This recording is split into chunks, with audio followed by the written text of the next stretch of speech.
क्या बात है, क्या बात है।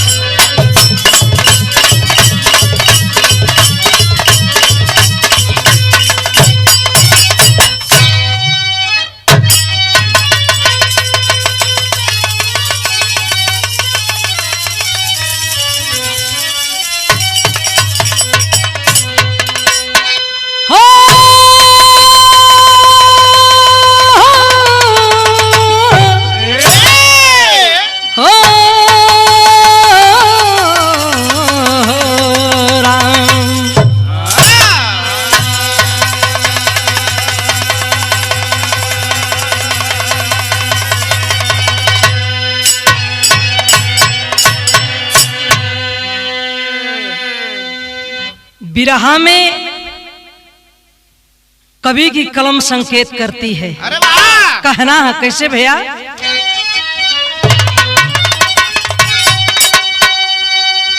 सुन के दुष्कर्म को दिल दहल ही गया, हवस की आग में बाग जलने लगा है। कहावत बुजुर्गों की सच हो रही, घोर कलिकाल का दिन आज चलने लगा है। बह गई आज कैसी ये दूषित हवा, कुदरत का नियम बदलने लगा है। औरत से औरत की शादी हुई, मर्द पर मर्द का मन मचलने लगा है।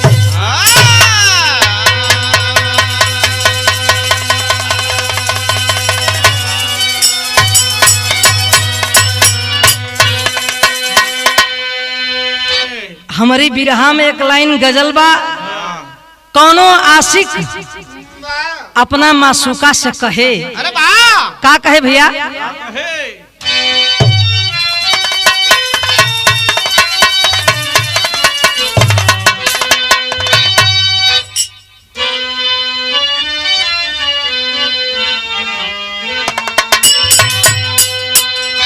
दोनों ही मोहब्बत के,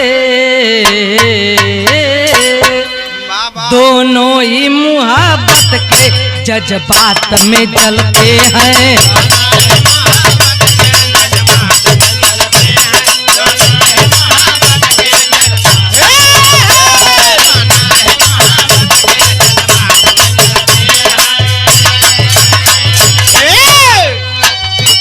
चोरी के मोहब्बत में अक्सर यही होता है।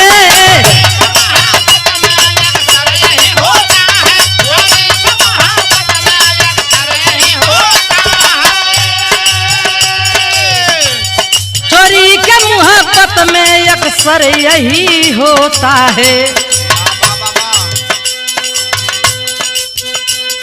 दरवाजे से आते हैं, दरवाजे से आते हैं, खिड़की से निकलते हैं।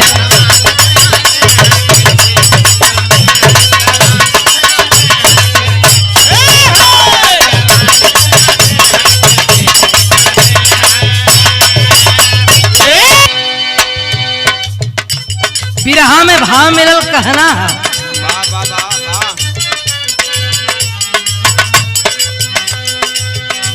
लगी है आग ऐसी, लगी है आग ऐसी, विश्वास जल रहा है।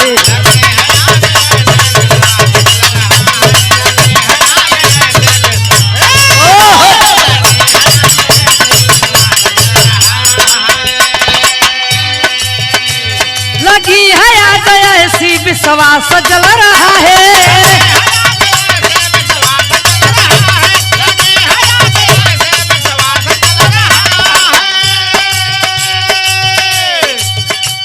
लगी है आग ऐसी, विश्वास जल रहा है। अपना ही बन के दुश्मन अपनों को छल रहा है।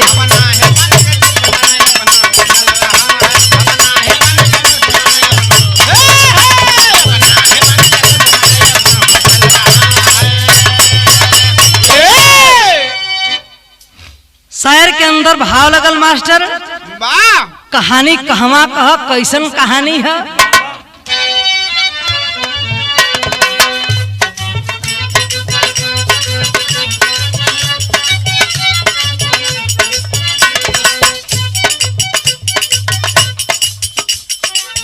पाप इंसान के जब सिर पर ऐसे सवार हुआ, पाप इंसान के सिर पर ऐसे सवार हुआ, घिनौना कर्म है सारी हदों से पार हुआ।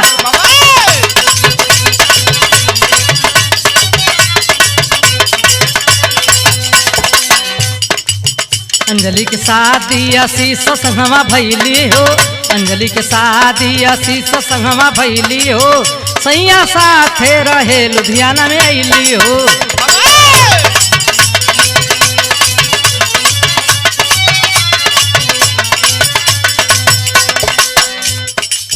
गाँव के अंजलि हो अली जब सहरिया में, गाँव के अंजलि हो अली जब सहरिया में, तमाम सपना ले भविष्य के नजरिया में।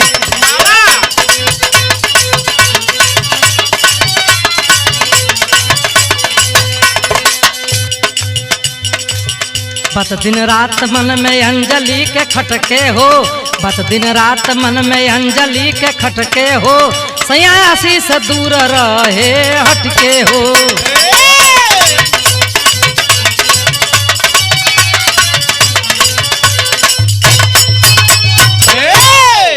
ए बाबू बात के समझला कहानी है कैसन, अजीबो गरीब कहानी मिलल बा। अंजलि नाम के लड़की रहल और कहानी बताती है लड़के का नाम बताया गया आशीष। आशीष के साथ में अंजलि के बियाह हो गई। माई बाबू बड़ी हंसी खुशी से बियाह कर देत हुआ। अंजलि ससुरा में आइल है। अंजलि के आदमी पतिदेव रहत रहना लुधियाना, तो सोचले कि तू लुधियाना हुआ तो हम घरे क्या करो, हमहू के लेके चला। अब इधर गांव देहात के मेहरारू, लुधियाना शहर इतना रंगीन बढ़िया चमकत बाजार बा। गांव के देहात के रहे वाला अंजलि रहल। देखलस जब शहर न तो ये मर्दा रहल अपन, तो बड़ा दूरी बना के रहे। अंजलि केतनो सटावल चाहे लेकिन वो दूरिये बनावे। अंजलि के दिमाग में एक ही बात खटकत है कि आखिरकार में इनसे हमार बियाह भइल है, काहे के खातिर हमसे दूरी हुआ, काहे ना सटत हुआ। बिरहा में एक लाइन तर्ज लगल भैया,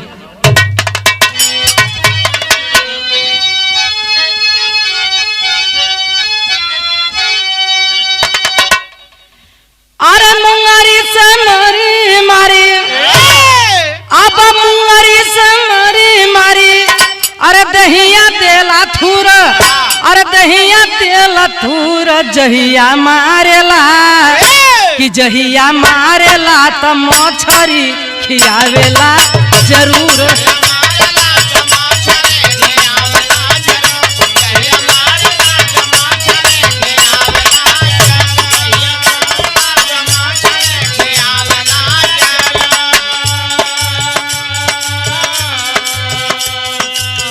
अंजलि के मन में बहुत बरियार शंका भारी बा। कोनो भी मेहरारू रही ओके चिंता शंका होवे करी। बिरहा में भाव लगल, कवि जी लिखत हुआ का,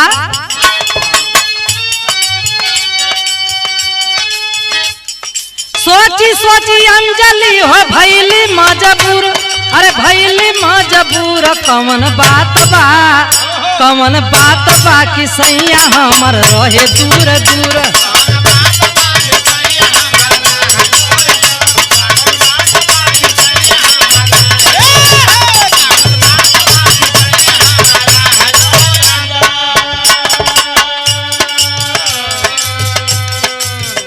अंजलि के चिंता बहुत बरियार हो। अपना पतिदेव के शक के निगाह से देखे। अंतरा के अंदर कहना है,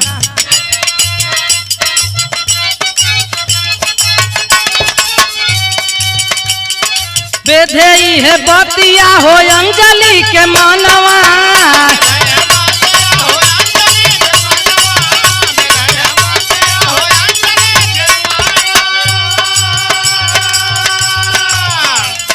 धीरे धीरे बीते लागल दिन या महीनावा,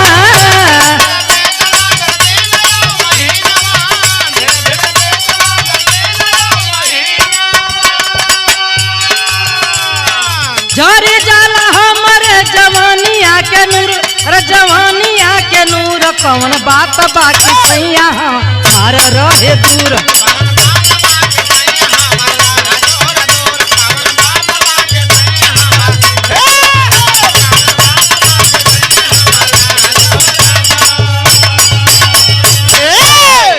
धीरे धीरे 1 महीना बीतल, 2 महीना, तीसरो महीना चल गई।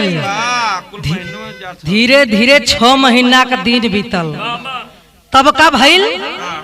बिरहा में एक लाइन फिर तर्ज लगल मास्टर,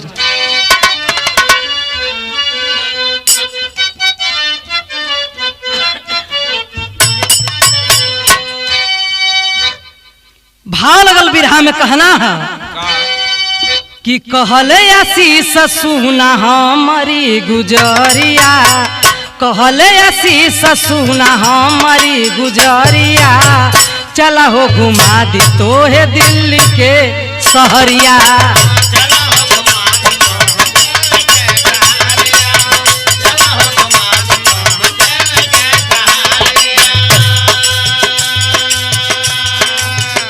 इधर अंजलि आशीष से झगड़ा रोज करत बा। अरे बा आशीष कहलो कि तू चिंता मत करा,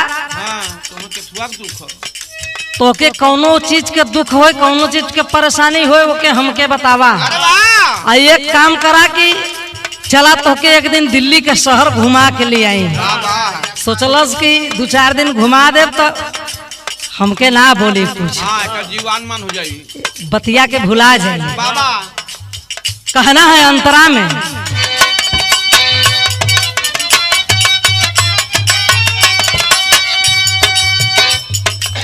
सखमा में रिश्ता के सोनू हो देवरवा,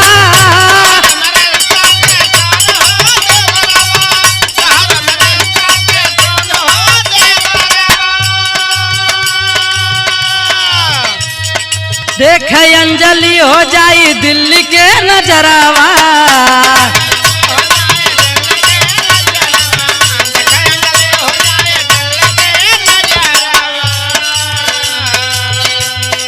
घूमत घूमत भैली साझ के पहरिया, घूमत घूमत भैली साझ के पहरिया, चला हो घुमा दी तोहे दिल्ली के शहरिया।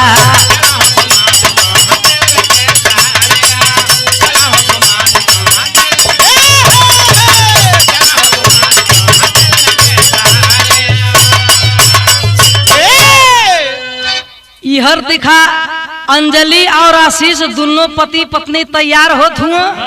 एक बगलिए में का देवर रहल, ओकर नाम रहल सोनू, वो तैयार हो गए। कलश के भौजी हमहू के लिए चला, हमहू चल।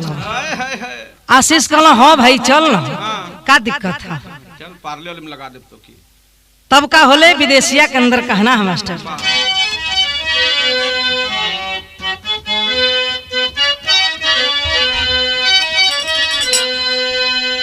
कि धीरे धीरे भैली जब रात के बखतिया हो, अभी विवेकानंद दोस्त रहले दिल्ली के सहरिया, रतिया बितावल जाई मिली के हो संगवा में, धरब लुधियाना वाली बस भोर हरिया। विवेका नाम कि बाबू व्यक्ति इधर आशीष के दोस्त रहा। वाह आशीष और सोनू अंजलि सोचत हुआ कि चला तोहरे दोस्त से मिल लेवल जाए। वाह तीनों मिले गल हुआ, बड़ी खुशी का माहौल बा कि साथे में आज रात बितावे के मौका मिली। जब भोर होखी, भोर में लुधियाना वाली बस पकड़ के वापस चल जाई। वाह तब का भइल कि रतिया में अइले हो साथी के भवनवा में, आशीष सोनू साथे अब जनी गुजरिया। याद पुरानी जागल, हाल चाल होखे लागल, एक दूसरे से पूछे लगल है खबरिया। ज्यादा दिन के बाद मुलाकात भइल है, पुरानी याद पुरानी बात मजा में सब है। तब का भइल मास्टर एक लाइन गीत मिलल बिरहा में।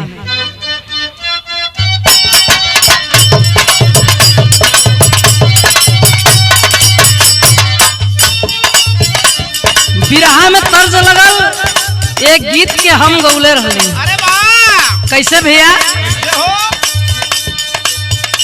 गैला हमारा के भूल, घरवा भरल बाटे कुल।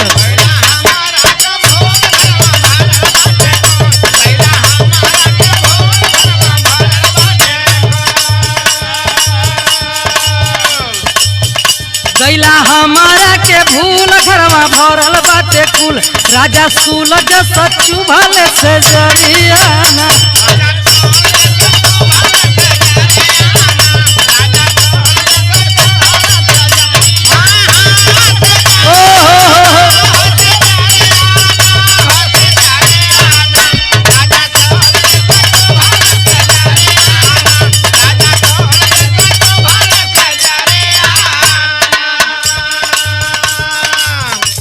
हाई दिखाए हर का होता।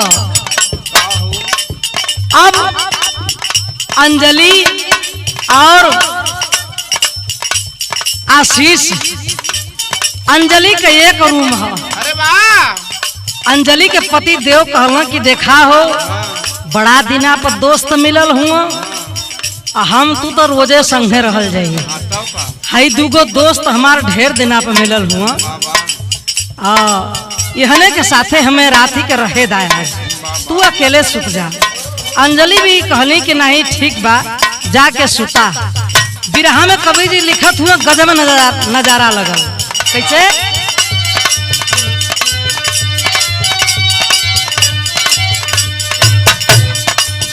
रात गैली गहराई, नींद अंजलि के आई।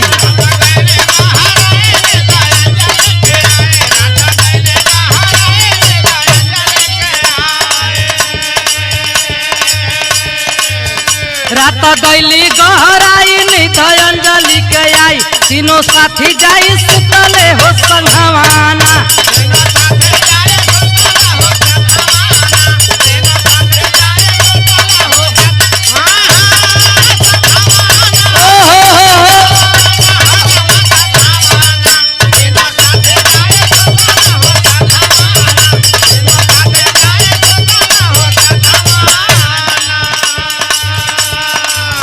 अच्छा तो देखाए हर अंजलि के नींद नईखे लगत। हाँ ओकरे साफ लोढ़ सकी। 0 वाट का बल्ब जरत रहे, वाह जरा सा हल्का सा रोशनी जात है। हाँ जैसे छलफलार होला। आ एक आँख दबा के अंजलि जब देखलस ना, हाँ अजीबो गरीब तमाशा होता। वाह वाह हई जौन आशीष रहल, ई मेहरारू का रोल निभावत ह।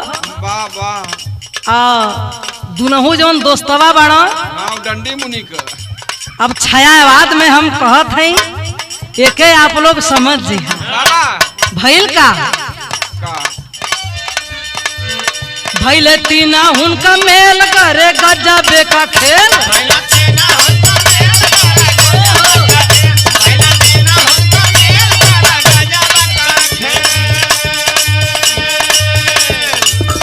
भइले तीना हुनका मेल करे गजबे का खेल खेल मर्द में हरारू के मिलनवाना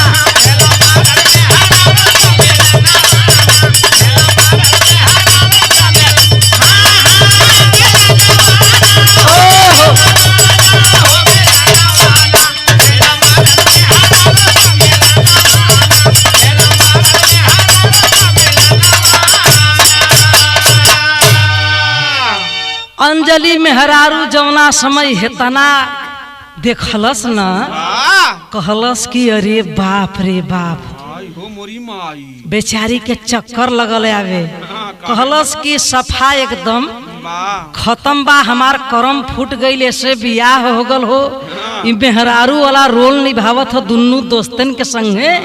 एक लाइन और है मास्टर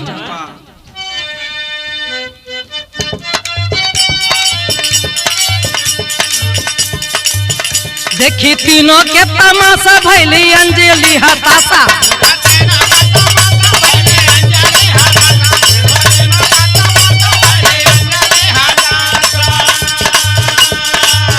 देखी तीनों के तमाशा भैली अंजलि हताशा शोर करे जोर जोर ते ही छनावाना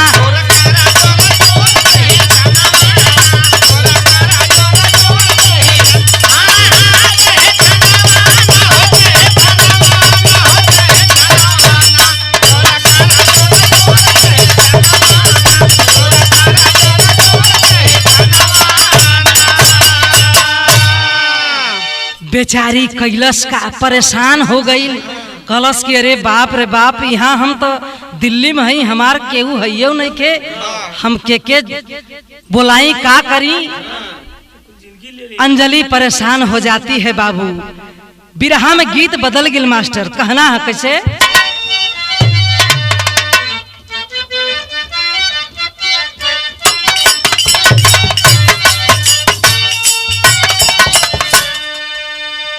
पिया परदेस गईले तार लागो टोपिया में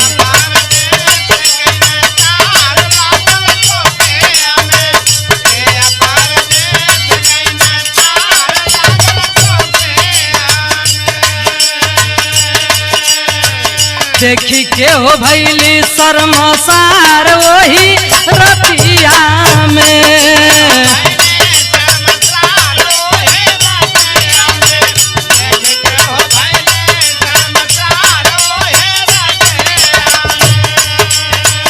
अंजलि भैला वाला चार वही रतिया में अंजलि भैला वाला चार वही रतिया में देखी के हो गईली शर्मसार वही रतिया में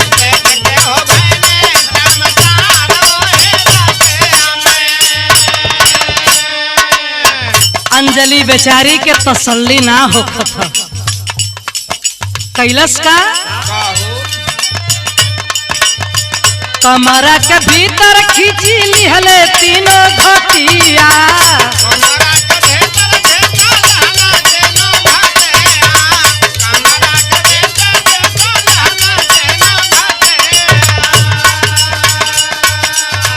अंजलि के मिली के करे लगले ससतिया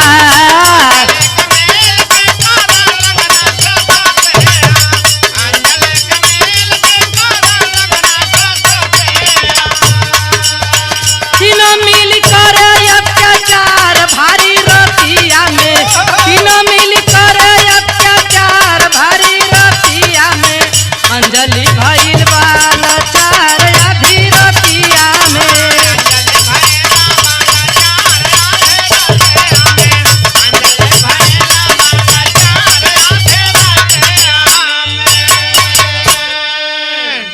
ये बाबू जौना समय तीनों देख लेत हुआ कि अंजलि सारी बात के जान गई देख ललस जबरदस्ती अंजलि के कलाई पकड़ के रूम के अंदर घसीट लेत हुआ तीनों अत्याचारी कुल कैला का टेरी के अंदर कहना है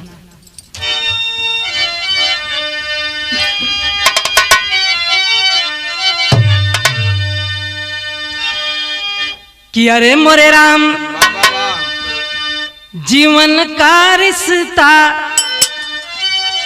झांसा बन गया, अपना बना बगाना बदल गई परिभाषा। जीवन का रिश्ता झांसा बन गया, अपना बना बेगाना बदल गई परिभाषा। ए बाबू वह आशीष दुश्मन के निगाह से अंजलि के देखे लगत था। पहपट के अंदर कवि जी भाव लिखना,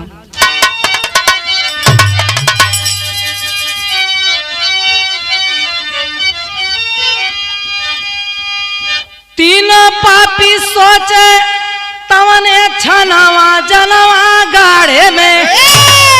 अब तीनों पापी सोचे तवने छनवा जनवा गाड़े में। जीवन साथी बन गईले दुश्मनवा जनवा गाड़े में।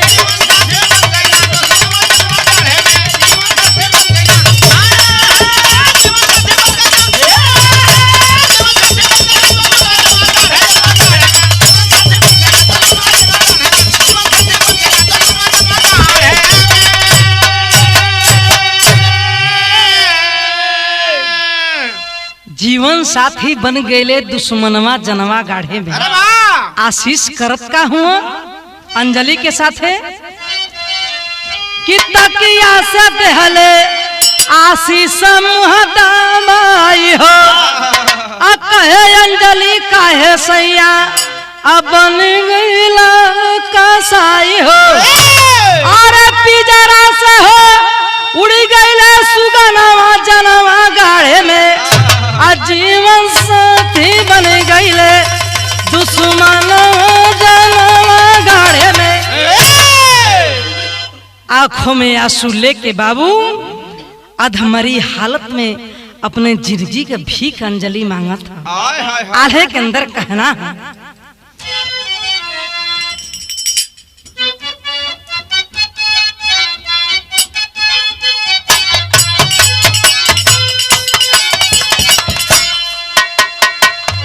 जनवा से मारी तीनों सोचता न छनमय भैया।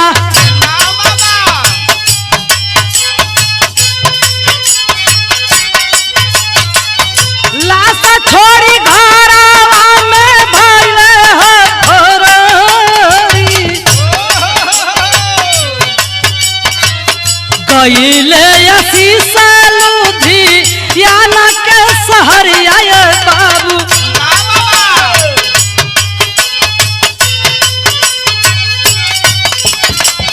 सोनू आशीष बन के करहु बिचारी।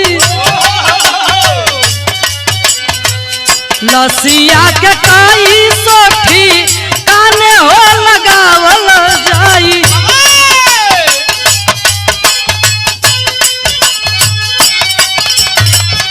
एक पता दिन बीतल बा हो यारी। गंधा आवे लागल तो रोसी घबरैले बाबू।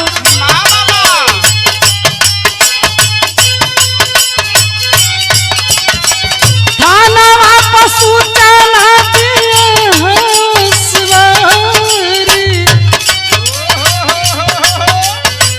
ताला तोड़ी देखे पुलिस घरवा में लसियाए बाबू।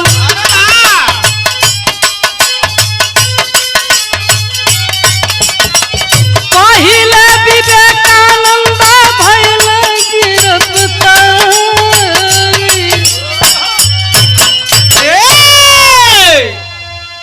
ए बाबू इधर तकिया से अंजलि के मुंह को दाब देता है।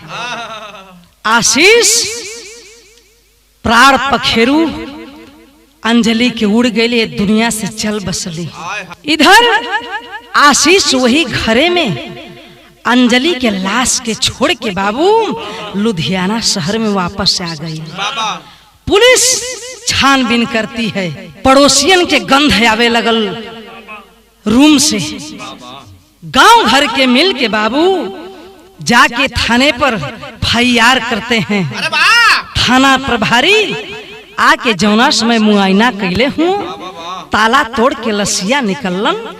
सबसे पहले विवेकानंद गिरफ्तार भइल है। एक खे चोर पकड़ाई, धीरे धीरे कुल पकड़ा गईला सा। खड़ी के अंदर कहना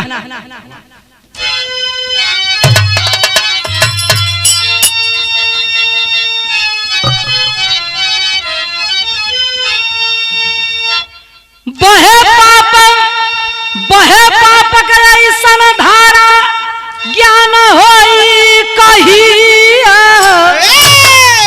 कैसे होई है हो गुजरवा सुझे न रहिया।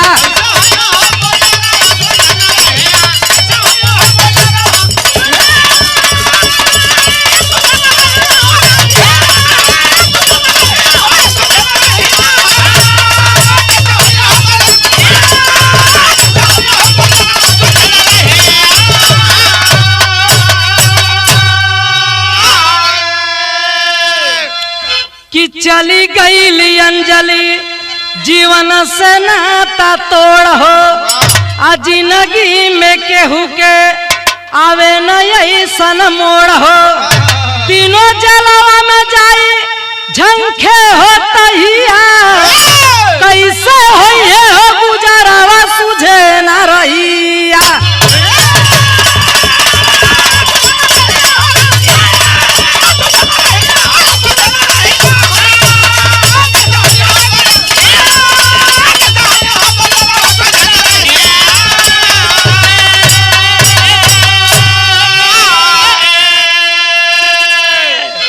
ऐसन कर्म करते हुए आशीष के शर्म हया तनिको ना लगल कि अपने पत्नी के साथे हम का करत हई।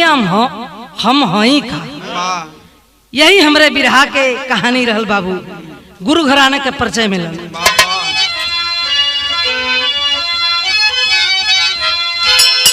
गुरु बिहारी, गुरु गणेश, गुरु रामलाल गुणकारी। स्वर्ग बसे चंद्रिका कवि बच्चन जी बने पुजारी।